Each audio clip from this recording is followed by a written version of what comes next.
भरतपुर थाना विवाद घटना आउ चारि पुलिस कर्मचारी पॉलीग्राफ टेस्ट होती एसआई बा सब इन्स्पेक्टर वैशालिनी पंडा, एएसआई शैलमयी साहू, एएसआई सागरिका रथ।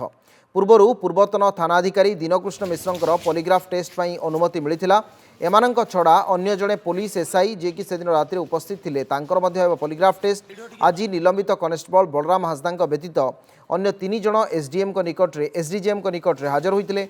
भुवनेश्वर एसडीजेएम कोर्ट को निर्देश पर खूब शीघ्र पॉलीग्राफ टेस्ट पर गुजरात गांधीनगर एमाने जिबे।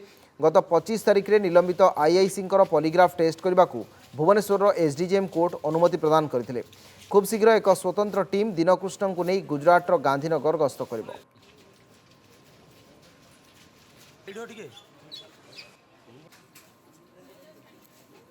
क्राइम ब्रांच टीम 4 जनकर पॉलीग्राफ टेस्ट में आवेदन करते।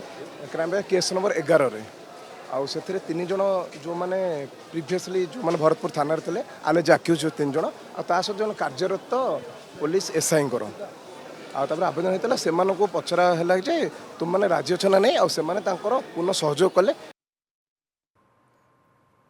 शुणुले आपण मैंने प्रतिक्रिया एमाने समस्त राजी होइछन्ति जे पॉलीग्राफ टेस्ट करने। 3 जण जो सस्पेंड होइछन्ति बा निलंबित अधिकारी सेमानकर पॉलीग्राफ टेस्ट करा जिवो एवं आउ जणे व्यक्ति सेदिन उपस्थित थिले। एमती मोट 4 जनकर पॉलीग्राफ टेस्ट करा जिवो। ता सहित जे पूर्वतन आईआईसी दीनकृष्ण मिश्र तांकर मध्य पॉलीग्राफ टेस्ट करा जिवो। तांको 25 तारिख दिन अनुमति मिलता। कोर्ट अनुमति प्रदान करथिले पॉलीग्राफ टेस्ट करने। एबे एमाने समस्तଙ୍କୁ एक स्पेशल स्क्वाड जहाँ सूचना रही एमानଙ୍କୁ गांधीनगर गुजरात नेब सेठारे पॉलीग्राफ टेस्ट करा जिवो।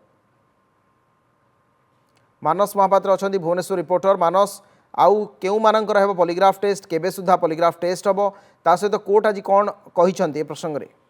देखो भुवनेश्वर एसडीजेएम को निकट रे जेतबेले आज 2 जण एएसआई एवं तांको सहित जणे सब इन्स्पेक्टर हाजर होइतिले क्राइम ब्रांच रो निर्देश क्रमे हाजर हबा परे सेमाने मध्य तांकर सहमति प्रकाश करितिले जे आवश्यक स्थले सेमाने मध्य पॉलीग्राफ टेस्ट दबाकू राजी अछंती। एवं तांको सहित जदि देखिबे जो दिन विटनेस भाबरे थिबा जणे सब इन्स्पेक्टर जे कि भरतपुर थाना रे से दिन ड्यूटी रे थिले तांकू मध्य एथिरे पॉलीग्राफ टेस्ट करने को निर्देश दिया जायछि। एवं पूरा घटना जो देखिबे तत्कालीन थानाधिकारी जे रहिछन्ति दीनकृष्ण मिश्र तांकर लाई डिटेक्शन टेस्ट सहित पॉलीग्राफ एवं ब्रेन मैपिंग हेबो।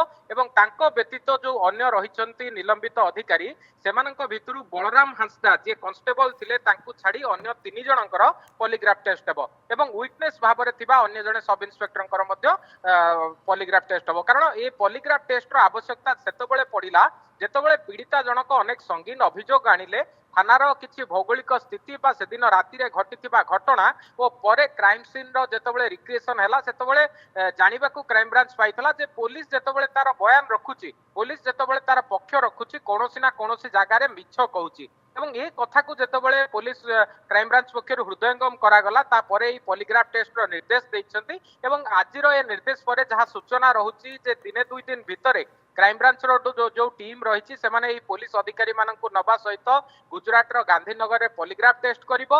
एवं गोटिए दिन सेठारे रहिबा परे ता पर दिन सेमाने पुणी थरे फेरिबे। कारण खूब शीघ्र जहा क्राइम ब्रांच रो वर्तमान रहुची तदंत प्रक्रिया खूब शीघ्र ए जो रिपोर्ट रही से रिपोर्ट टी सबमिट करिवो। तेणु ता पूर्वरु जेतिक एविडेंस आवश्यक से एविडेंस को कलेक्ट करबा पई एमाननकु वर्तमान गांधीनगर दिया जाय। तेणु वर्तमान समय जहा सूचना रही पूर्वतन थानाधिकारी दीनकृष्ण मिश्र टेस्ट हम पॉलीग्राफ टेस्ट ता सहित भरतपुर थाना रे जो 4 जण अधिकारी टेस्ट करा। अनेक अनेक धन्यवाद मानस आपन सूचना पाई।